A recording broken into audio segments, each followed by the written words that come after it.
Udhna મધેલા road પર high speed KTM bike અકસ્માતમાં 18 વર્ષીય પ્રિન્સ પટેલનું દુઃખદ મૃત્યુ થયું. તેનું માથું અને ધડ અલગ થઈ ગયા. ત્યારે ઘટના સ્થળે હૃદયદ્રાવક દ્રશ્ય હતું. પ્રિન્સે હેલ્મેટ પહેર્યું ન હતું.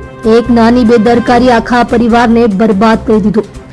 તે યુટ્યુબર પીકેઆર બ્લોગર હતો અને હમણાં જ પોતાનું જીવન શરૂ કરી રહ્યો હતો. હાઈ સ્પીડના રોમાંચની શોધમાં આજે એક યુવકે પોતાનો જીવ ગુમાવ્યો. કલ્પના કરો કે તેના માતા પિતા પર આભ તૂટી પડ્યું હશે. ખટોદરા પોલીસે કેસ નોંધ્યો. આ અકસ્માત યુવાનોને સંદેશ આપે છે કે હેલ્મેટ અને સલામત ગતિ જીવન માટે જરૂરી છે.